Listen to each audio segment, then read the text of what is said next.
ഞങ്ങൾ രണ്ടുപേരും natural beauties ആണെന്നാ Leo ചേട്ടൻ പറഞ്ഞത്. അൽഫാക്ക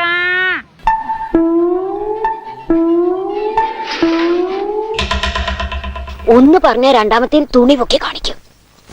ഞാൻ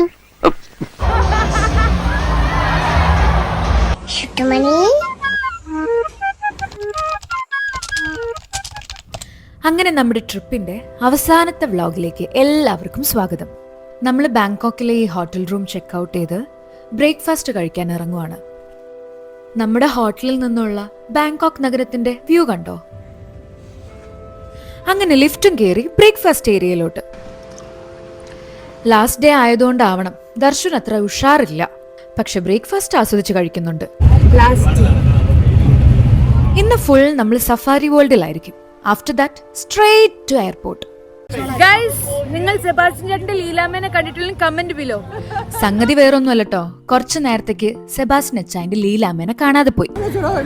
അങ്ങനെ സെബാസ്റ്റ്യൻ ചേട്ടന്റെ ലീലാമ്മേനെ കിട്ടിയിട്ടുണ്ട്. ലീലാമ്മ ആരോടും പറയാതെ ടോയ്ലറ്റ് ഏരിയയിൽ കിടന്ന് കറങ്ങി കളിക്കുമായിരുന്നു. സെബാസ്റ്റ്യൻ ചേട്ടാ, ലീലാമ്മേനെ കിട്ടി.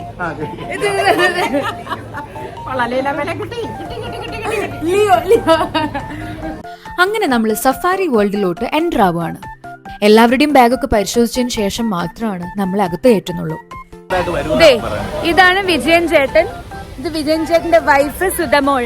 ഹായ് ഗായ്സ്, ആ തൊടുപുഴക്കാരാണ്. എല്ലാവരും നമ്മുടെ കൂടെ ട്രാവൽ ചെയ്യുന്നവരാട്ടോ.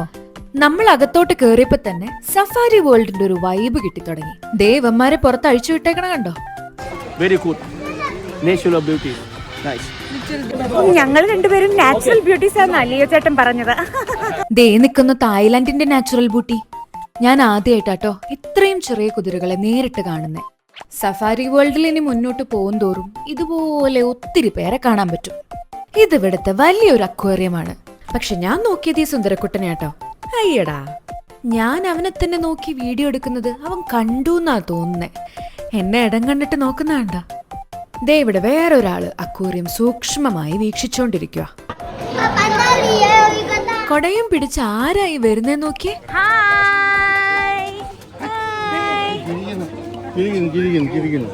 സ്കൂളിൽ പോവാ. എന്നാ പിന്നെ നമുക്ക് ഒറാങ്ങുട്ടന്റെ ഷോയ്ക്ക് തന്നെ കയറാം അല്ലേ? വേഗം തന്നെ സ്ഥലമൊക്കെ പിടിച്ച് ഷോ കാണാൻ റെഡിയായി. ഞങ്ങള് നോക്കിയപ്പോ ദേ ഒരു കുഞ്ഞു ഒറാങ്ങുട്ടൻ പാമ്പേഴ്സ് ഒക്കെ ഇട്ട് പോകുന്നു.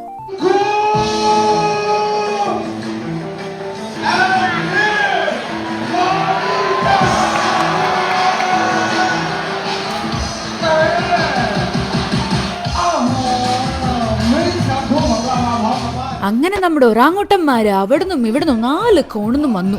പിന്നെ എന്താ സംഭവിച്ചെന്ന് നിങ്ങൾ കണ്ടോ?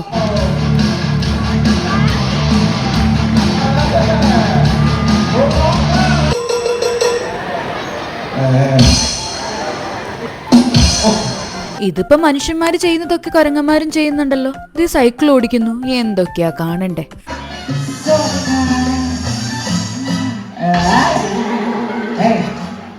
Mẹ nó sửa đào trainer Nacho trainer come down അടി 4 ഭാഗത്തുനിന്ന് വരുന്നത് കണ്ടപ്പോഴേ നിങ്ങൾക്ക് മനസ്സിലായില്ലേ, ഇനിയാണ് ഇവരുടെ ഗുസ്തി നടക്കാൻ പോകുന്നത്. റൗണ്ട് 1.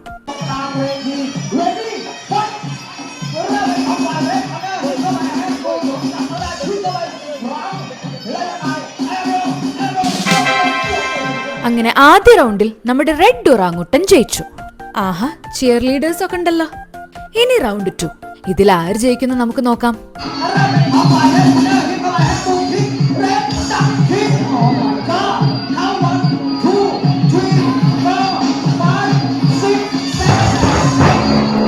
അയ്യോടാ, അതപ്പൊ നന്നായേ. ബ്ലൂ ഒറാങ്ങുട്ടന്റെ ആൾക്കാര് റെഡ് ഒറാങ്ങുട്ടനെ പിന്നീന്ന് കുത്തി. കളി അലമ്പാക്കിയോണ്ട് ഫാൻസ് ഇളകി കേട്ടോ. അവര് പെപ്സിയുടെ ക്യാനുകൾ എറിഞ്ഞാ പ്രതിഷേധിക്കുന്നെ. അങ്ങനെ കള്ളക്കളിക്കൊടുവിൽ നീല ഒറാങ്ങുട്ടൻ ജയിക്കും ചെയ്തു. റെഡ് ഒറാങ്ങുട്ടനെ കൊണ്ടുപോവാൻ ആംബുലൻസും വന്നു.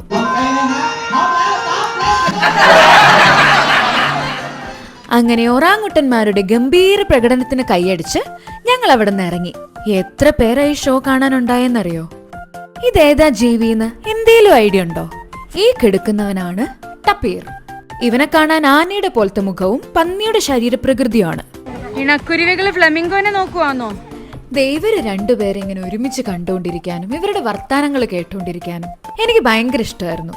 എനിക്ക് മാത്രമല്ല, ദർശനയ്ക്ക് ഇവരെ ഒരുപാട് ഇഷ്ടമായിരുന്നു. കണ്ടില്ലേ ആ കൈയൊക്കെ കോർത്ത് പിടിച്ച് സ്വന്തം മക്കളെ പോലെ അവര് നമ്മളെ കണ്ടേക്കുന്നേ. അടുത്തത് ഞങ്ങള് ഒരു ആക്ഷൻ ഷോ കാണാൻ വേണ്ടി കയറി. കണ്ടോ, ഫുൾ വെടിവെപ്പും തീയും പുകയാണ് സംഗതി. കുറച്ചു കഴിഞ്ഞപ്പോ ഒരു സ്പീഡ് ബോട്ട് വന്നു. പിന്നെ അവിടെ എന്താ ഉണ്ടായെന്ന് നിങ്ങളൊന്ന് കണ്ടു നോക്കിയേ.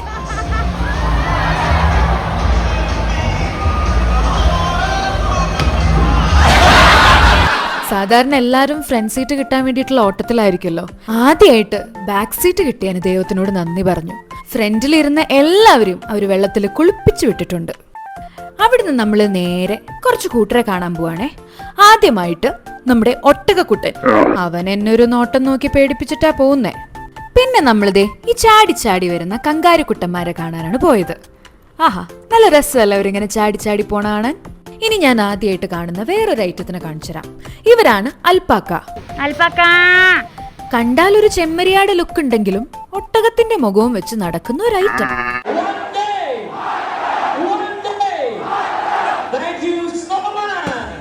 ആരും പേടിക്കണ്ട, നമ്മൾ ഇന്ത്യയിലോട്ടൊന്നും എത്തിയിട്ടില്ല. ഇപ്പോഴും തായ്ലൻഡിൽ തന്നെയാ. നമ്മൾ ഡോൾഫിൻ ഷോയ്ക്ക് കയറിയതാട്ടോ. കാണികളിൽ ഭൂരിഭാഗവും നമ്മുടെ സ്വന്തം ഇന്ത്യക്കാരാണ്.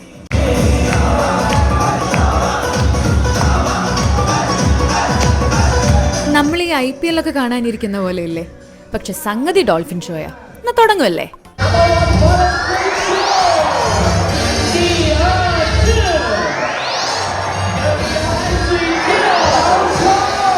ഈ ഡോൾഫിനുകൾക്ക് കണ്ടിന്യൂസ്ലി ഫുഡ് കൊടുത്തുകൊണ്ടേയിരിക്കണം, എന്നാലേ അവര് നന്നായി പെർഫോം ചെയ്യുള്ളൂ. കണ്ടോ, നമ്മുടെ അടുക്ക വന്ന് നമ്മൾ നോക്കുന്ന കണ്ടോ, ദേ രണ്ടുപേര് കണ്ണടയൊക്കെ വെച്ച് വരുന്നു. അങ്ങനെ ഡോൾഫിൻ ഷോയും കൂടെ കണ്ട് നമ്മൾ സഫാരി വേൾഡിനോട് യാത്ര പറയാണ്. ഒത്തിരി കാര്യങ്ങൾ ഇനിയും കാണാനുണ്ട്, പക്ഷെ സമയം അനുവദിക്കുന്നില്ല. ജീവൻ ബാക്കിയുണ്ടോ?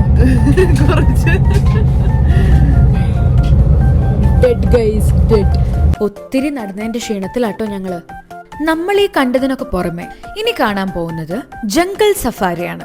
എന്നുവെച്ചാ അവരുടെ കാട്ടിലൂടെ ഒരു യാത്ര.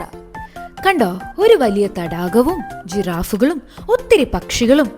ഇതെല്ലാം കാണാൻ ഒരാൾ എത്തി നോക്കുവാണേ. കുറച്ചും കൂടെ കഴിഞ്ഞപ്പോ ദേ നിൽക്കുന്ന ഒരു കാണ്ടാമൃഗം. പിന്നെ കുറച്ച് മാനുകളെ കണ്ടു, കാട്ടുപോത്തിനെ കണ്ടു, ഒട്ടകപ്പക്ഷിയെയും കണ്ടു. ഇത് കാട്ടുപശുക്കളായിരിക്കും അല്ലേ?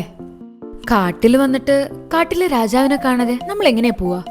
ആഹാ, ഫാമിലി മൊത്തം ഉണ്ടല്ലോ. കണ്ടിട്ട് പള്ളിയുറക്കത്തിലാന്ന് തോന്നുന്നു എല്ലാരും. എന്താണ് ടൈഗറിനെ കണ്ടിട്ട് ഒരു ഇൻട്രസ്റ്റ് ഇല്ലാത്തത്? നോക്കിയല്ലേ ഇവിടെ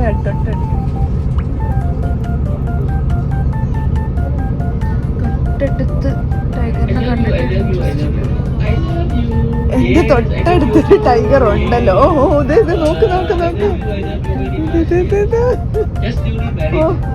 ന്യൂലി മാരീഡാണ്. ഇനി നേരെ എയർപോർട്ടിലോട്ടാണ്. നമ്മൾ തിരിച്ചു പോവാന്ന് മനസ്സിലാക്കിയോണ്ടാണോന്നറിയില്ല, ഈ സമ്മർ സീസണിലും ബാങ്കോക്ക് ഇന്നൊരു മഴ പെയ്ച്ചു. യെസ്, അങ്ങനെ നമ്മൾ എയർപോർട്ടിലെത്തി.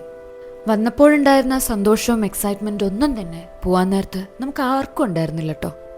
അങ്ങനെ തായ്ലൻഡ് യാത്ര കഴിഞ്ഞ് ഞങ്ങൾ ഇപ്പോൾ എയർപോർട്ടിൽ എത്തിയിരിക്കുകയാണ്. അതെ. So see you there in Kochi. എല്ലാം പെട്ടെന്ന് തീർന്നു പോയ പോലെ തോന്നി. ദേ ഇത് കണ്ടോ, ആ കൊച്ചു കുഞ്ഞിന് സെബാസ്റ്റ്യൻ അച്ചായൻ ആരുമല്ല. പക്ഷെ ട്രിപ്പ് കഴിഞ്ഞു പോവാൻ നേരത്ത് ഇവരൊക്കെ നമ്മുടെ ആരൊക്കെയോ ആണെന്നുള്ളൊരു തോന്നല്. നമുക്ക് കാലങ്ങളോളം അറിയാവുന്ന ഒരു കൂട്ടരുടെ കൂടെ ഒരു ട്രിപ്പ് പോയ പോലെ എനിക്ക് തോന്നുന്നേ.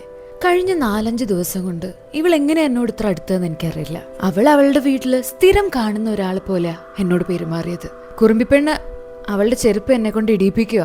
ഒത്തിരി അടുത്തു കഴിഞ്ഞാ പോവാൻ നേരത്ത് ഭയങ്കര വിഷമാവുന്ന ഞാൻ കേട്ടിട്ടുണ്ട്, അനുഭവിച്ചിട്ടുണ്ട്. സെയിം അവസ്ഥയാണ് കേട്ടോ. ഇനി ഇവരൊക്കെ എന്നാ കാണുകയെന്ന് ഒരു ഐഡിയ ഇല്ല. ഒരുമിച്ചൊരു ട്രിപ്പ് പോകുമെന്നും അറിയില്ല. പക്ഷെ മനസ്സിൽ വല്ലാതെ കയറിക്കൂടി. തിരിച്ചു നാട്ടിലോട്ട് ഫ്ലൈറ്റ് കയറിയപ്പോൾ മനസ്സിൽ മൊത്തം കഴിഞ്ഞ 4-5 ദിവസത്തെ ഓർമ്മകൾ മാത്രമായിരുന്നു. യാത്ര തുടങ്ങിയപ്പോൾ തൊട്ടുള്ള ഓരോ കാര്യങ്ങളും മനസ്സിലിങ്ങനെ അലയടിച്ചുകൊണ്ടേയിരുന്നു. നമുക്ക് കംപ്ലീറ്റ്ലി സ്ട്രേഞ്ചേഴ്സ് ആയിട്ടുള്ള 20 പേരുടെ കൂടെ ഒരു യാത്ര. ആദ്യമൊക്കെ ആ കൂട്ടത്തില് ഞങ്ങൾ ഞങ്ങളുടെ സ്പേസിൽ ഒതുങ്ങിക്കൂടുമായിരുന്നു. ഞങ്ങൾ ഒറ്റയ്ക്കുള്ളതാണ് ഞങ്ങളുടെ കംഫർട്ട് സോൺ എന്നാണ് ഞങ്ങൾ വിചാരിച്ചിരുന്നത്. പക്ഷെ കൂടെ വന്ന ഓരോരുത്തരും ഞങ്ങൾ ഞെട്ടിച്ചു. ആദ്യ ദിവസം തന്നെ അവർ ഞങ്ങളുടെ ആരൊക്കെയോ ആയി. നമ്മുടെ കൂട്ടത്തിലെ തന്നെ പ്രായം കുറഞ്ഞ ട്രാവലർ, അവൾ എന്നോട് ഒത്തിരി അടുത്തത് എനിക്ക് ഭയങ്കര സന്തോഷം തരുന്നൊരു കാര്യമായിരുന്നു. ദർശുവിന്റെ കൂടെ ഈ ട്രിപ്പ് പോകാൻ ഞാനെടുത്തൊരു തീരുമാനം, that was my best choice. ഞങ്ങൾ ഒരുമിച്ച് എക്സ്പ്ലോർ ചെയ്ത ഓരോ കാര്യങ്ങളും എന്നും ഓർത്തു വെക്കുന്ന ഞങ്ങളുടെ മെമ്മറീസാണ്. അവിടെ ഞങ്ങൾ ഒരുമിച്ച് കണ്ട കാഴ്ചകൾ, അനുഭവിച്ച സന്തോഷം എല്ലാം വാക്കുകൾക്ക് അതീതമാണ്. നമ്മൾ ഇതുവരെ കണ്ടിട്ടില്ലാത്ത, കേട്ടിട്ടില്ലാത്ത ഒരു സ്വപ്ന മായിക ലോകം. ഈ മായിക ലോകത്ത് ഞങ്ങൾ രണ്ടുപേരും വേറെ ഒന്നിനെ പറ്റിയും ചിന്തിക്കാതെ എല്ലാം മറന്ന് ജീവിക്കാൻ പഠിച്ച കുറച്ച് ദിവസങ്ങളായിരുന്നു അത്. കിട്ടിയ ഓരോ നിമിഷവും ഓരോ മൊമെന്റും ഞങ്ങൾ മാക്സിമം എൻജോയ് ചെയ്തിട്ടുണ്ട്. ഞങ്ങൾ ഒന്നിക്കുമ്പോഴുള്ള കളിച്ചിരികളും കുസൃതികളും ഇടയ്ക്ക് അറിയാതെ സംഭവിച്ചു പോകുന്ന മണ്ടത്തരങ്ങളും ഒക്കെയും നാളെ തൊട്ട് ഒരു ഓർമ്മകളാണെന്ന് ആലോചിക്കുമ്പോൾ എന്തോ മനസ്സിനൊരിടങ്ങേറ്. ഞങ്ങൾ ഒരുമിച്ച് കണ്ട കാഴ്ചകൾ, ചെയ്ത കാര്യങ്ങൾ, കണ്ടുമുട്ടിയ ആളുകൾ, അനുഭവിച്ചറിഞ്ഞ വിസ്മയങ്ങൾ, ഒത്തിരി അത്ഭുതപ്പെടുത്തിയ പ്രകടനങ്ങൾ, ഒരുമിച്ച് നടന്നു നീങ്ങിയ തെരുവുകൾ എല്ലാം എത്ര മനോഹരമായ ഓർമ്മകളാണ്. ഓരോ പ്രദേശവും വ്യത്യസ്തമായ അനുഭവങ്ങളാണ് സമ്മാനിക്കുന്നത്. ഓരോ അനുഭവങ്ങളെയും ഞങ്ങൾ ഉൾക്കൊള്ളുന്നത് വെറും കാഴ്ചകളായിട്ടല്ല. നമ്മൾ കാഴ്ചകളെന്ന് വിചാരിക്കുന്ന ഓരോ കാര്യവും ആ നാടിന്റെ ജീവിതമാണ്, അവരുടെ വിശ്വാസങ്ങളാണ്. അവിചാരിതമായ ചില കണ്ടുമുട്ടലുകളും ആഘോഷങ്ങളും ശാന്തമായ നഗര കാഴ്ചകളും നമുക്ക് വേണ്ടി പ്രത്യേകം ഉണ്ടായതുപോലെയുള്ള ചില നിമിഷങ്ങളും ഞങ്ങളുടെ ഈ യാത്രയെ എന്നും ഓർത്തുവെക്കാവുന്ന ഒരു മനോഹരമായ യാത്രയെ മാറ്റിക്കഴിഞ്ഞു. Yes, a trip to remember.